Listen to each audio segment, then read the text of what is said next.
Estamos estudando o profeta Zacarias e vamos continuar estudando, mas isso faz parte de um estudo maior, que é o estudo do período pós-cativeiro babilônico. Então, a gente pega ali Esdras, Neemias, já fizemos essa introdução, então pode procurar lá na nossa playlist do canal do YouTube, período pós-cativeiro babilônico, então tá toda essa série, né? Muito interessante para a gente ter o conhecimento desse período e de todos os profetas e livros bíblicos desse período, né? E Ageu, já estudamos Ageu e agora estamos estudando Zacarias. Já fizemos um estudo sobre Zacarias, também, então vocês podem entrar lá na playlist, já tem na playlist Profeta Zacarias, e daí hoje é o estudo 2, né? E principalmente hoje nós vamos começar a estudar as visões que Zacarias tem. Muito bem, então nós já vimos Zacarias capítulo 1, então capítulo 1, versículo 1 a 6, assim como uma introdução ao livro de Zacarias. Hoje nós vamos então continuar, e a continuação do versículo 7 do capítulo 1 diz: no 24º dia do 11º mês, o mês de Sebate, no segundo ano do reinado de Dario, a palavra do Senhor veio ao profeta Zacarias, filho de Berequias e neto de Ido. Bom, assim como Ageu também faz, Zacarias também faz, ele contextualiza historicamente, isso é muito legal, isso é muito interessante. Ele contextualiza o dia exato, no 24º dia do 11º mês, veio a palavra do Senhor, né? A palavra do Senhor veio ao profeta Zacarias. Quer dizer, não são palavras, isso vale para todos o Antigo Testamento, né? Não é a palavra de pessoas, não é a palavra de homens, mas é aquilo que eles realmente tiveram a inspiração do Espírito Santo. Veio a mim a palavra do Senhor. Deus deu algumas visões a Zacarias e essas visões Zacarias as transmite, né? E aqui ele diz no 24º dia do 11º mês. Isso foi 3 meses após a primeira profecia. Zacarias 1:1 diz que a primeira palavra do Senhor veio a ele no 8º mês. E aqui nós estamos no 11º mês. Então, 3 meses após a primeira palavra do Senhor, Zacarias novamente recebe a palavra de Deus, agora em forma de visões. Então, 3 meses após a primeira profecia, na qual Deus havia chamado o povo ao arrependimento e fidelidade, isso está do versículo 1 até o versículo 6, que foi o nosso estudo anterior. Deus, então, deu 8 visões a Zacarias. E hoje nós vamos ver a primeira e a segunda visão, que estão no capítulo 1. A visão dos cavalos. Durante a noite tive uma visão, diz Zacarias. Então, esta é a primeira das 8 visões de Zacarias, do capítulo 1 a 8. Depois do capítulo 9 até o capítulo 14, vai vir uma série de profecias messiânicas, que eu já falei para vocês no estudo passado. Profecias como a entrada triunfal de Jesus em Jerusalém, como a traição de Jesus, as 30 moedas de prata, o campo do oleiro, que seria o campo comprado com as 30 moedas de prata. Tudo isso são profecias que estão em Zacarias. Zacarias é citado 71 vezes no Novo Testamento, é o segundo livro mais citado no Novo Testamento. É citado 31 vezes no Apocalipse. É um dos livros mais citados na Semana Santa de Jesus. Então, as visões de Zacarias e as profecias de Zacarias são messiânicas, e é fabuloso esse livro. Mas é uma linguagem um pouco apocalíptica, né? Uma linguagem muito semelhante ao Apocalipse, inclusive. A começar por isso, que são 8 visões, né? Assim como João teve as visões do Apocalipse, aqui Zacarias está tendo, Deus se manifesta a Zacarias através de visões. Então vamos lá. Então a primeira visão foi a visão dos cavalos. E durante a noite tive uma visão, apareceu na minha frente um homem montado num cavalo vermelho. Ele estava parado entre as murtas num desfiladeiro. Atrás dele havia cavalos vermelhos, marrons e brancos. Bom, pessoal, eu já falei para vocês que, então, das 71 vezes que Zacarias é citado no Novo Testamento, 31 vezes, ou quase a metade, é no Apocalipse. Então, as palavras de Zacarias, a leitura de Zacarias, ela é muito semelhante do Apocalipse. No Apocalipse também aparecem os famosos quatro cavaleiros do Apocalipse, quatro cavalos de quatro cores, um deles é o vermelho, o outro é o branco. Então lá aparece os quatro cavaleiros, quatro cavalos e quatro cavaleiros, mas embora no Apocalipse também apareçam quatro cavalos e cavaleiros, os textos não parecem ter relação. Alguns e muitos textos de Zacarias vão ter relação sim com o Apocalipse. Mas esses quatro cavalos e cavaleiros não. Tanto que aqui já são três, né? Lá no Apocalipse são quatro. Mas especificamente esses cavalos e cavaleiros não parecem ter relação com o Apocalipse. Então perguntei: quem são estes, meu senhor? O anjo que estava falando comigo respondeu: eu lhe mostrarei quem são. O homem que estava entre as murtas explicou: são aqueles que o Senhor enviou por toda a terra. Eles relataram ao anjo do Senhor que estava entre as murtas: percorremos toda a terra e a encontramos em paz e tranquila. Então o anjo do Senhor respondeu: Senhor dos exércitos, até quando deixarás de ter misericórdia de Jerusalém e das cidades de Judá, com as quais estás indignado há 70 anos? Bom, pessoal, para os que estão acompanhando a série, sabe do que se trata, e isso é o legal, e essa é a minha satisfação de fazer séries bíblicas, séries que realmente dão um panorama mais total e que permitem vocês entenderem os livros melhor. Então, quem está vendo a série, não é novidade, já entende, já consegue entender esse texto aqui de cá. Quem está começando hoje, por isso eu vou rapidamente explicar, mas para quem está começando hoje, o período aqui é um período pós-cativeiro babilônico, ou seja, Deus castigou o seu povo e permitiu que o seu povo fosse levado cativo para a Babilônia. E na Babilônia o povo ficou 70 anos na Babilônia até que o povo pôde voltar novamente. E o profeta Zacarias, então, é desse período pós, quando o povo já tinha voltado e, agora, e precisa reconstruir o templo, né? Então, essa é a situação aqui. E agora, então, o anjo do Senhor diz: até quando, Senhor dos exércitos, deixarás de ter misericórdia de Jerusalém e das cidades de Judá, com as quais estás indignado há 70 anos? Deus havia ficado indignado, né? Antes da invasão, Deus havia dito através do profeta Jeremias, em Jeremias 25:11, darei fim às vozes de júbilo e alegria. Toda essa terra se tornará uma ruína desolada, e essas nações estarão sujeitas ao rei da Babilônia durante 70 anos. Aqui a gente vê, darei fim às vozes de júbilo e alegria. Jeremias ainda está falando antes de Jerusalém ter sido destruída, né? E Deus diz nessa profecia de Jeremias 25:11, Deus já profetiza o castigo e Deus já profetiza o cativeiro babilônico. E Deus diz: eu darei fim às vozes de júbilo e de alegria. Toda essa terra se tornará uma ruína desolada, que foi o que aconteceu depois, quando Nabucodonosor, os exércitos de Nabucodonosor vieram sobre Jerusalém, queimaram Jerusalém, e Jerusalém virou uma cidade em ruínas. Então, mas Deus já profetiza isso através de Jeremias muitos anos antes. Toda essa terra se tornará uma ruína desolada e essas nações estarão sujeitas ao rei da Babilônia durante 70 anos. Durante 70 anos. Então vejam que na profecia de Jeremias, Deus já profetiza o cativeiro babilônico e Deus já profetiza também quanto tempo eles vão ficar no cativeiro babilônico.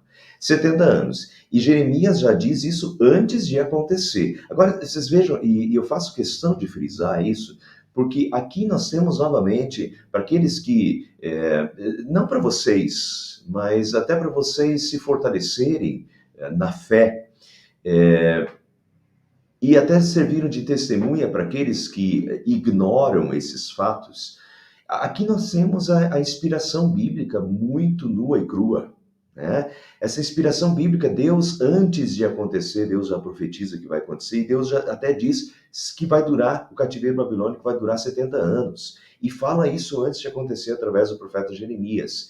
E agora, Zacarias já muito tempo depois, quando já tinha acontecido o cativeiro babilônico, Zacarias vem e atesta isso, né? O profeta Zacarias atesta o cumprimento literal da profecia de Jeremias, após 70 anos de castigo, da indignação de Deus com os pecados do seu povo. Deus novamente terá misericórdia e restaurará. A profecia de Jeremias foi aproximadamente 10 anos antes, né? E vamos colocar entre 80 e 100 anos depois veio Zacarias. Então Zacarias já é um período posterior. E Zacarias, então, já pode dizer que realmente foi 70 anos, né? Mas aqui quem fala ainda não é nem Zacarias, aqui é o anjo do Senhor falando, né? Senhor, até quando você deixará de ter misericórdia? Porque Deus tinha castigado realmente o povo, o seu povo, né? E agora, depois de 70 anos, até quando, Senhor, deixarás de ter misericórdia? Mas agora, essas palavras, esse diálogo do anjo com o Senhor, já é um prenúncio da misericórdia de Deus, que Deus agora terá misericórdia do seu povo e permitirá ao seu povo reconstruir, né, a sua vida em Jerusalém. Há duas interpretações sobre esses 70 anos aqui. Não sobre os 70 anos em si, mas sobre de quando até quando foi isso. Uma das interpretações é de 605, que os 70 anos teriam começado em 605, até o ano 535.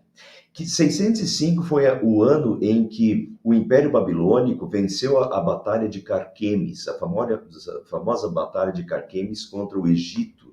A partir de 605, o Império Babilônico já tem o domínio de toda a região. E já começam as deportações do povo de Judá. Então, 605, início do Império Babilônico, ali do domínio do Império Babilônico na região e das deportações, até o ano 535, quando aconteceu o edito de Ciro, o imperador persa, que permitiu o povo voltar. Então dá 70 anos, bem certinho. Uma outra suposição é de que de começar a contar os 70 anos a partir da destruição de Jerusalém e do templo, que aconteceu em 586 a.C., até 516, quando o templo foi reconstruído, também dá 70 anos. Tá? Então, seja por uma hipótese, ou seja por outra hipótese, nós temos os 70 anos literalmente se cumprindo até duas vezes, se quiserem enxergar assim, dentro, biblicamente. Mas, por esse texto aqui, por esse texto de Zacarias 1,12, a segunda hipótese parece ser a mais apropriada. Porque agora, depois de... Eles voltaram em 535, colocaram os fundamentos do templo, mas tiveram que parar a reconstrução. E então, depois de todo esse período aqui, mais quase 20 anos, agora o anjo do Senhor diz, olha, Senhor, até quando você não terá misericórdia, né? Então, pelo que o anjo fala aqui agora, e por esse período de Zacarias, parece que a segunda suposição de começar a contar em 586 até 516, ou seja, da destruição do templo até a reconstrução do templo, parece ser a mais apropriada, mas qualquer uma das duas é válida. Então o Senhor respondeu palavras boas e confortadoras ao anjo que falava comigo, diz Zacarias. E o anjo me disse, proclame, assim diz o Senhor dos Exércitos, eu tenho sido muito zeloso com Jerusalém e Sião, mas estou muito irado contra as nações que se sentem seguras. Porque eu estava apenas um pouco irado com o meu povo, mas elas aumentaram a dor que ele sofria. Primeiro, vejam como começa, então o Senhor respondeu palavras boas e confortadoras. Se nós formos lá para o Novo Testamento, a gente vai ter as boas novas de grande alegria, o anjo anunciando boas novas de grande alegria para todo o povo. Boas novas é o Evangelho, né? Evangelho é a tradução de boas novas, Evangelho, boas novas. E aqui o anjo do Senhor traz da parte de Deus boas novas, boas notícias, confortadoras, né? Para o povo. O anjo me disse, proclame, assim diz o Senhor dos Exércitos, eu tenho sido muito zeloso com Jerusalém e Sião. Jerusalém e o Monte Sião, assim como todo o povo de Deus, depois Deus, no capítulo 2, Deus vai dizer que esse povo é a menina dos seus olhos, né? é o povo de Deus, são os filhos de Deus, e Deus zela pelo seu povo. Às vezes Deus tem que corrigir, às vezes Deus tem que repreender, às vezes Deus até tem que castigar como uma forma de atrair o seu povo de novo, de dar lições ao seu povo, mas esse povo continua sendo o povo amado de Deus, os filhos, a menina dos olhos de Deus. Assim somos nós hoje ainda, né? Então eu tenho sido muito zeloso com Jerusalém e Sião. Estou muito irado contra as nações que se sentem seguras, diz Deus. Então aqui eu vou falar um pouquinho mais no decorrer do texto, tá? Chegou o tempo da ira de Deus sobre as nações que invadiram Israel e Judá.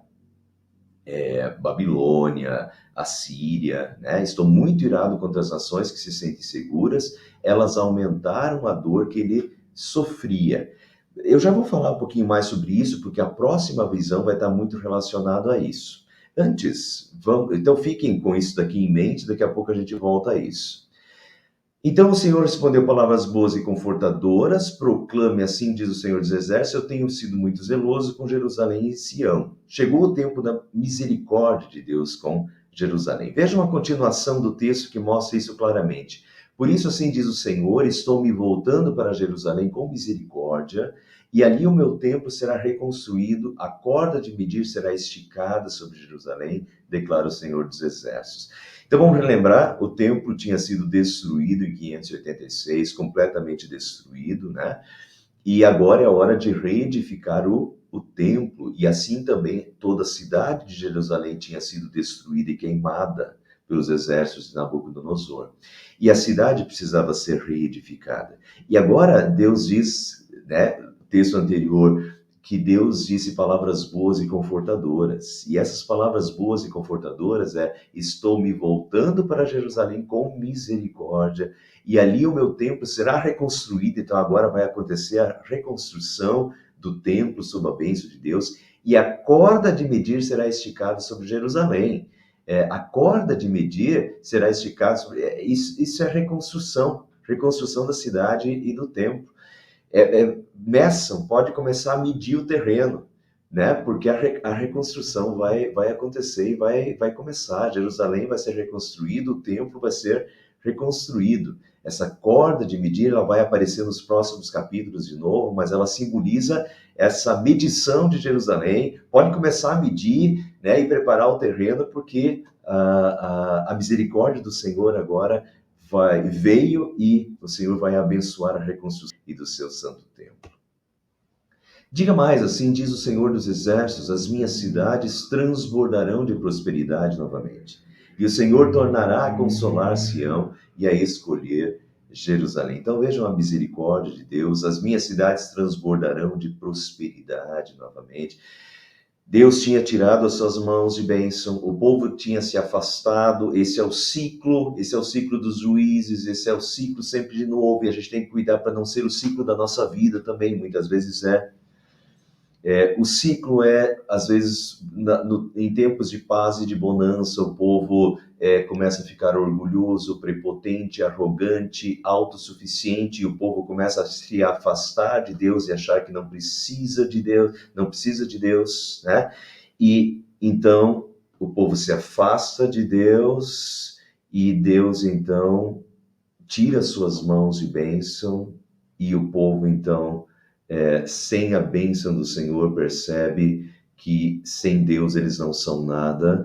Então o povo se arrepende, sente muitas vezes na pele o que é não estar mais sob a bênção de Deus, e o povo se arrepende e volta para Deus, né? E isso que acontece aqui com o seu povo durante 70 anos, Deus tirou as suas mãos, Deus tirou as suas bênçãos, Deus permitiu que outros povos viessem, arrasassem Jerusalém, que o povo fosse levado cativo. É um castigo de Deus, mas é um ato paternal, é um ato do amor de Deus, para que o povo perceba e volte. E isso acontece, capítulo 1, versículo 1 a 6, o povo volta, o povo reconhece os seus pecados, e a misericórdia do Senhor volta, né? E assim também toda a prosperidade, todas as bênçãos do Senhor voltam. As minhas cidades transportarão de prosperidade novamente. O Senhor tornará a consolar Sião e a escolher Jerusalém. Assim como Deus, Senhor, volta a abençoar a nossa vida também. né? Quando nós percebemos, nos arrependemos e voltamos, Deus volta a ter misericórdia e abençoar as nossas vidas. E agora, os 4 chifres e os 4 artesãos. Depois olhei para o alto e vi 4 chifres de Zacarias. Essa é a segunda visão, né? A primeira visão tinha sido dos cavalos dos cavaleiros, agora é a segunda visão. Nessa segunda visão vem 4 chifres e 4 artesãos. Em outras Bíblias diz 4 ferreiros. Eu até prefiro mais ferreiros do que artesãos. Depois eu olhei para o alto e vi 4 chifres, diz Zacarias. Então perguntei ao anjo que falava comigo, o que é isso? E ele me respondeu, são os chifres que dispersaram Judá, Israel e Jerusalém. Bom, chifres, na linguagem simbólica bíblica, representam poderes. Na linguagem apocalíptica, geralmente representam reinos. Daniel, por exemplo, vê reinos com chifres. Na verdade, ele vê animais, né? Daniel viu animais, 4 animais. Um desses animais tinha 2 chifres. E esse animal representava um império Medo-Persa. Medo-Persa, os 2 chifres. Daniel, por exemplo, vê um animal com 4 chifres e um chifre maior do que os outros. E esse animal representava o Império Grego. O chifre maior do que os outros era Alexandre o Grande. E, de repente, Daniel viu que esse chifre, de uma hora para outra, esse chifre foi arrancado. Alexandre o Grande foi aquele império que se desenvolveu extremamente rapidamente, né? Foi rápido, se não me engano foram 13 anos ou algo assim. Em 13 anos, Alexandre o Grande chegou até a Índia, desenvolveu o seu império, mas repentinamente ficou doente e morreu, né? Morreu, se não me engano, com 33 anos, Alexandre o Grande. Esse grande chifre foi arrancado, então esse reino. E, ao mesmo tempo, ele vê 4 pequenos chifres. O Império de Alexandre o Grande ficou com seus 4 generais, né? E então se dividiu em 4. E depois, nas visões de Daniel, ele vê um pequeno chifre brotando desses 4, que é o reino de Antíoco IV. Nós já estudamos o período intertestamentário. Esse pequeno chifre que nasce é um desses reis que vem posteriormente dos 4 generais e se desenvolve e vai virar o anticristo do Antigo Testamento, Antíoco IV. Então, essa linguagem é uma linguagem muito apocalíptica, uma linguagem muito presente no livro de Daniel, que é uma literatura apocalíptica também. Os chifres representam reinos, e assim também no Novo Testamento, no Apocalipse, vai aparecer a besta no Apocalipse tem 10 chifres, né? Esses 10 chifres são 10 reinos. É um pouquinho complicado de saber exatamente quais são os 10, mas tem muitas e boas hipóteses de quais são esses 10 reinos, dos quais o Apocalipse está falando também. Mas, de qualquer forma, eu acho que a partir daí vocês também têm essa compreensão desses símbolos bíblicos, né? Isso é legal do estudo bíblico também, de você poder saber e dominar essa linguagem bíblica. Quando a gente acha chifres numa linguagem simbólica bíblica, está falando de poderes, né? Poderio militar ou de reinos, principalmente de reinos nessa linguagem aqui. Então vejam que os 4 chifres foram quebrados, né?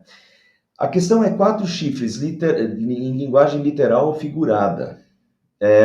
Na literatura de Daniel, em geral, esses chifres são reinos literais. O reino, a própria estátua da visão de Daniel, né? São o reino babilônio, o reino medo-persa, o reino grego e o Império Romano depois.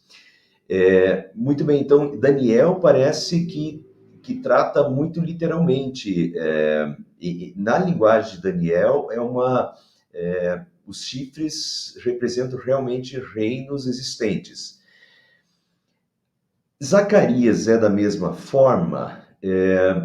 Não sei, porque a gente sabe, por exemplo, são os chifres que dispersaram Judá e Israel. Bom, quem foi que dispersou o reino de Israel?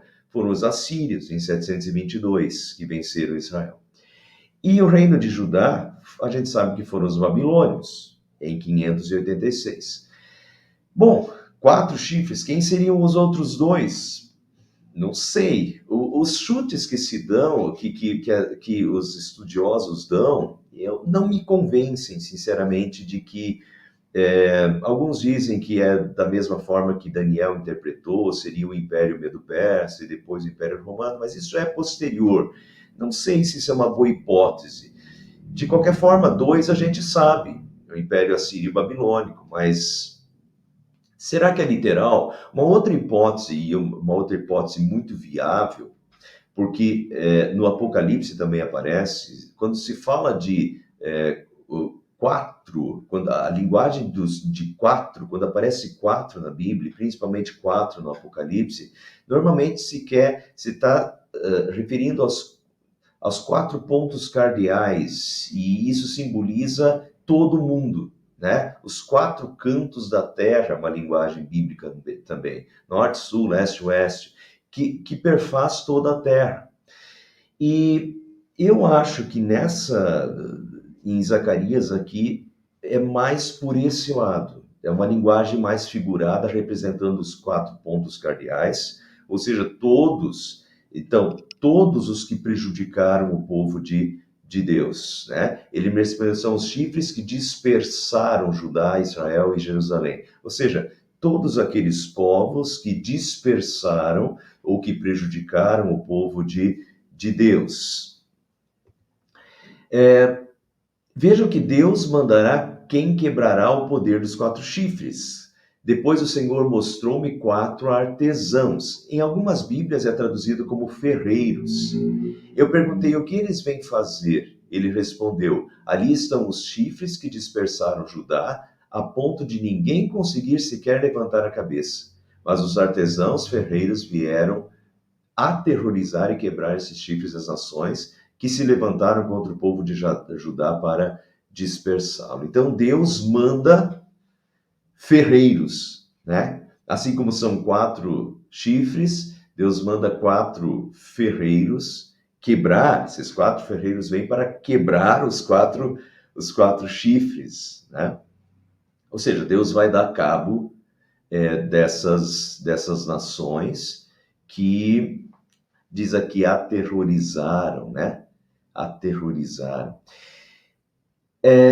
E diz ali, estão os chifres que dispersaram Judá a ponto de ninguém conseguir sequer levantar a cabeça. Ou seja, esses poderes, esses reinos que dominaram o povo de Deus, subjugaram o povo de Deus a ponto de eles não conseguirem levantar a cabeça.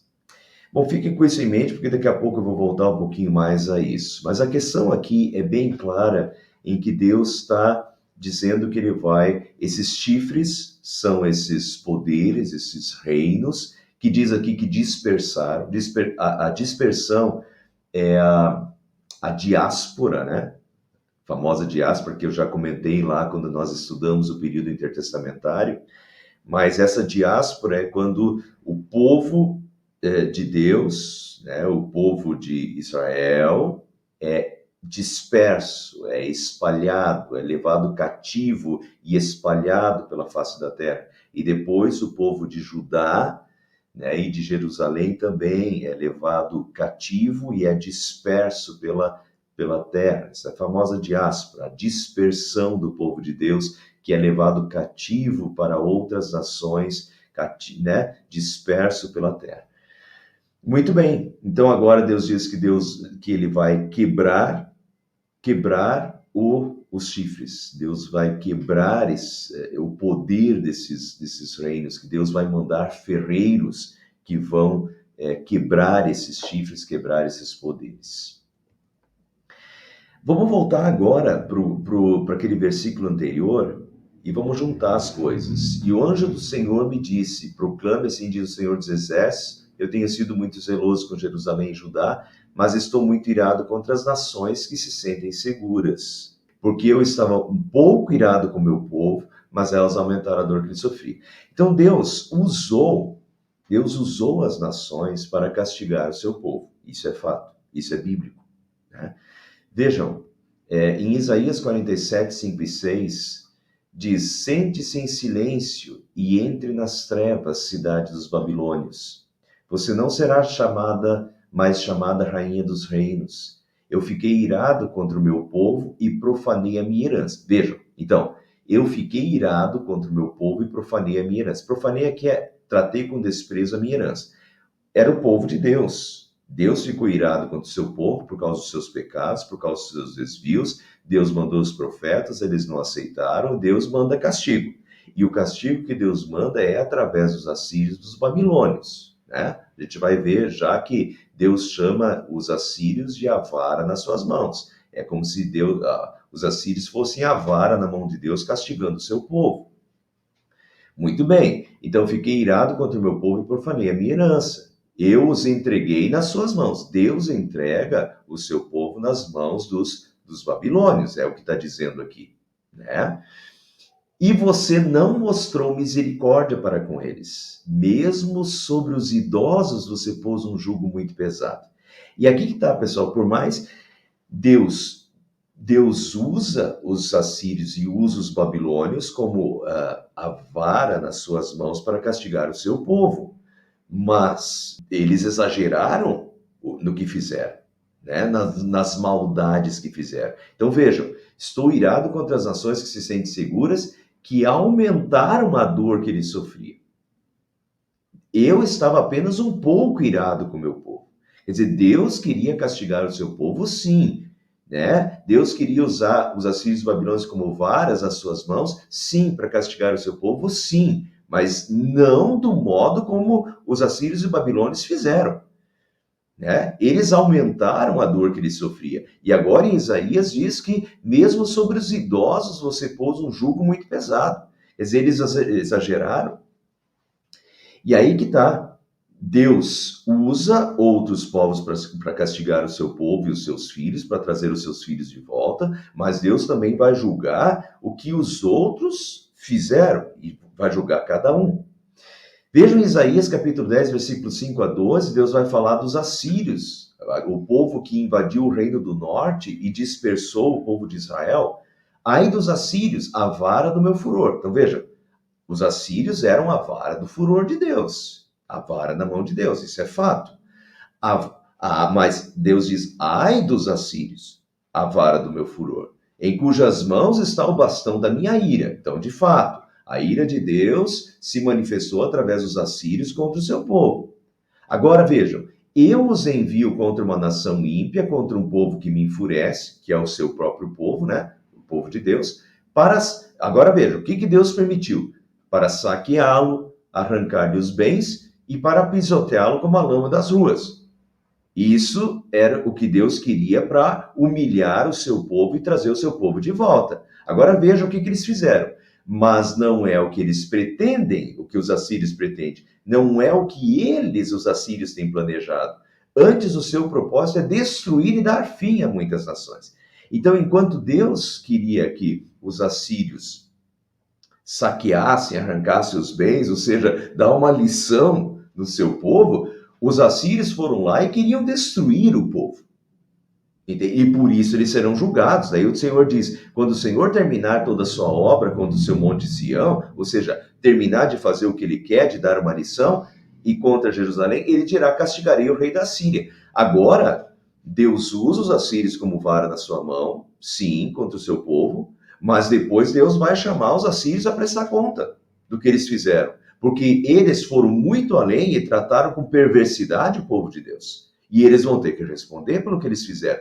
Assim como os babilônios, aqui ó, que mesmo sobre os idosos você pôs um jugo muito pesado, ou seja, que castigaram excessivamente os idosos e o povo. Então Deus usa os babilônios e usa os assírios como vara nas suas mãos, mas vai cobrar deles os excessos cometidos e o que eles fizeram, né? Porque eles foram muito além, trataram com perversidade. Então, Romanos 2,6 diz, Deus retribuirá a cada um conforme o seu procedimento. O juiz eterno julga com justiça e retidão a cada um conforme o seu procedimento. E isso, pessoal, a gente tem que lembrar. Porque às vezes a gente esquece. A gente acha que tudo vai terminar em pizza. E não vai terminar em pizza. As coisas não terminam em pizza porque nós temos um Rei eterno que está vendo todas as coisas. E que não a nosso tempo, não a nosso modo, não é do jeito que a gente gostaria, né? O pessoal aqui da igreja sabe, né? Eu já falei isso algumas vezes e a Silvia já falou nos estudos aqui também. A Silvia, na época da pandemia, a Silvia disse assim: Poxa, Deus perdeu a oportunidade de matar toda essa cambada, né?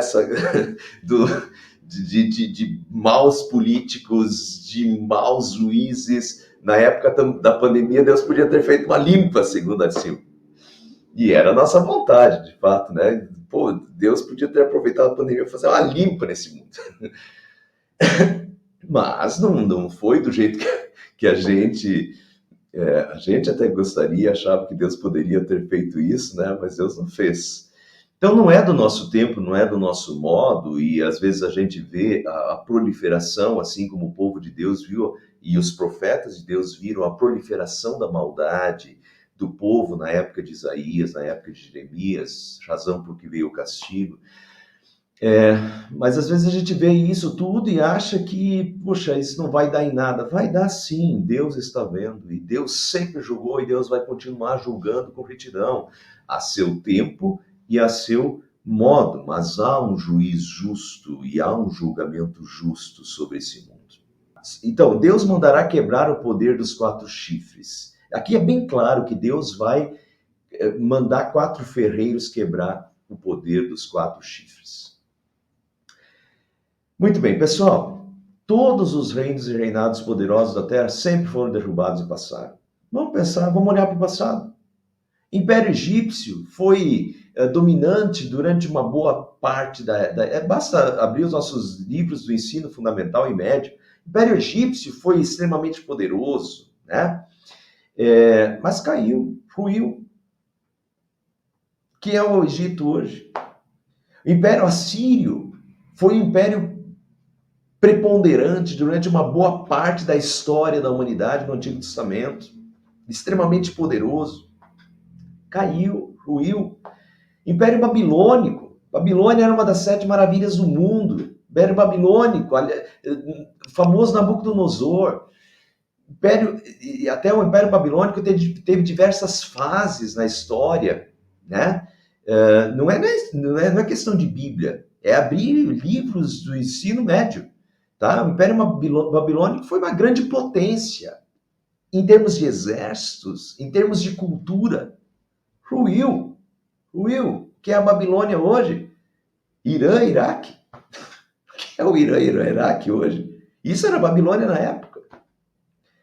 Império Medo-Persa, né? E um dos maiores impérios de todas as épocas. Ruiu. Hoje, de novo, Império Medo-Persa seria ali, Irã, Iraque, por ali. Império Grego, famoso Império Grego, né? Alexandre o Grande, os 4 generais, dominou durante séculos, exerceu poder no Antigo Testamento, né? Filosófico e tudo. O que é o Império Grego hoje? O que é a Grécia hoje? É lugar para visitar, né? Não tem expressividade. Notem, então, o Império Romano, vejam, Egito, Assíria, Babilônia, Pérsia, Grécia, foram potências enormes durante séculos, ruíram, caíram. Império Romano caiu, ruiu. Fascismo, nazismo, né? Os chifres, que exercem poder, que exerceram poder, que tiveram influência, mas ruíram. Deus quebra os chifres. Deus sempre quebrou os chifres, meus irmãos. Os que passaram e os que ainda passarão. Quais são os chifres hoje? A ONU, a OTAN, os Estados Unidos. Né? Hoje a gente pensa em potência, em chifre, em poder. Estados Unidos, União Europeia, China, Rússia. Pô, essa configuração de ONU, OTAN, isso é Segunda Guerra Mundial, Estados Unidos, nós estamos falando aí de questão de 200 anos, China, Rússia. Daqui 300 anos, se o mundo durar até lá, a configuração mundial vai ser completamente outra, né? Esses chifres, esses poderosos, vai chegar um tempo em que Deus vai cobrar de cada um, e que Deus já está olhando, e que Deus vai cobrar de cada um, e vai quebrar os chifres. Os reinos passam, e passarão, todos eles, de todos os países, reinos e governantes. Os governantes também. Pega Nabucodonosor. Nabucodonosor, literalmente, Deus fez ele pastar. O cara arrogante, Deus fez ele pastar. Durante 7 anos, Nabucodonosor ficou como um louco, pastando, literalmente pastando, né? E Deus disse que ia fazer isso, e Deus fez. E depois de 7 anos, Deus deu o poder para ele de novo. Então, pessoal, olhem para a Bíblia. Não é só ler Zacarias. Leia o Antigo Testamento e tire lições. O que nós vemos é que o domínio de tudo, Deus é o Criador. E Deus é o Todo-Poderoso. E Deus é o Rei que reina sobre todas essas coisas. E chega uma altura em que Deus quebra os chifres. Deus manda os seus ferreiros, que a gente nem sabe quem é. Deus manda os seus ferreiros para quebrar os chifres, né? Sempre foi assim e vai ser até o final. Há apenas um rei que reina sobre todas as nações e que retribuirá a cada um conforme as suas ações. E apenas um reino que perdura eternamente. O rei é Deus e o reino é o reino de Deus, né? Confiança em Deus. E para terminar, como Zacarias é o segundo profeta mais citado no Novo Testamento, é citado 71 vezes no Novo Testamento, e as suas profecias são, muitas delas, messiânicas. Falam do Messias, falam de Jesus, da primeira vinda de Jesus, da segunda vinda de Jesus. E como das 71 citações do Novo Testamento, 31 delas estão no Apocalipse, nós podemos pensar nessa visão do capítulo 1 associada à volta de Cristo. Quando o Senhor quebrará finalmente e definitivamente todos os chifres, todos os poderes, né? Derrotará todos os poderes espirituais. Apocalipse capítulo 20, a derrota completa e definitiva de Satanás. Quando Deus lança Satanás no inferno definitivamente. Apocalipse 18, 19, a queda da grande Babilônia, e ali nós temos os reinos da terra, Deus aniquilando, Deus quebrando os chifres dos reinos da terra. Então Deus derrotará, a gente pode olhar para o futuro, quando Deus quebrará os chifres e derrotará todos os poderes espirituais e humanos, julgará todos aqueles que perseguiram o seu povo neste mundo. Então, a gente pode olhar para Zacarias como um livro se cumprindo naquela época, e isso sempre tem esse olhar dos profetas. Os profetas sempre falam para a sua época, mas os profetas profetizam a primeira e a segunda vinda de Cristo. E Zacarias não é diferente. Então, a gente pode olhar, assim como Deus quebrou os chifres da Síria e da Babilônia, aqueles que dispersaram o seu povo, aqueles que castigaram o seu povo, aqueles que afligiram o seu povo. Deus também vai castigar a todos aqueles que estão afligindo o seu povo hoje, perseguindo o seu povo, dispersando o seu povo ainda hoje. Deus julgará todos aqueles que perseguiram o seu povo neste mundo, e que Deus reunirá todos os seus filhos na Jerusalém celeste, enquanto Zacarias está dizendo para reconstruir o templo e a cidade santa. Nós olhamos para o Apocalipse, capítulo 20, 21, os novos céus e a nova terra e a nova Jerusalém, quando Deus vai sim fazer este novo lugar, essa cidade santa, nova Jerusalém, e todos aqueles que creram em Jesus Cristo como seu Senhor, Deus reunirá o seu povo de toda a terra. Apocalipse capítulo 7, vi gente de todas as tribos, línguas, povos e nações. Deus reúne todo o seu povo novamente, todo o seu povo disperso. Deus reúne todo o seu povo. Deus recria a Jerusalém celeste, os novos céus e nova terra, e reúne todo o seu povo para habitar nos novos céus, na nova terra. Então, e aqui, pessoal, Zacarias capítulo 2 parece confirmar esta hipótese. Hoje nós ficamos por aqui, mas eu quero incentivar vocês a continuar estudando Zacarias. Zacarias é simplesmente fenomenal, é muito interessante. Ele não é um livro fácil, já falei isso no estudo passado. Ele é uma literatura apocalíptica. A gente tem que ter um pouco mais de conhecimento de conexões. Eu vou ajudar vocês a fazer as conexões. Esse é o propósito de estudar, tá? E por isso eu vou dar atenção para esse livro. Vou ajudar vocês a fazer as conexões. Já começamos a fazer conexões. Essas conexões vão ficar mais óbvias ainda no capítulo 2. Capítulo 2 vai ter conexões sensacionais com Apocalipse. Tá? E assim depois a gente vai ver as profecias messiânicas, cada vez fica melhor. Zacarias é riquíssimo, tá? E a gente vai estudar ele com tranquilidade e com profundidade. Então, hoje foi o segundo estudo. Semana que vem nós vamos estudar o capítulo 2, né? Fiquem conosco, continuem acompanhando, porque tem muita coisa pela frente ainda.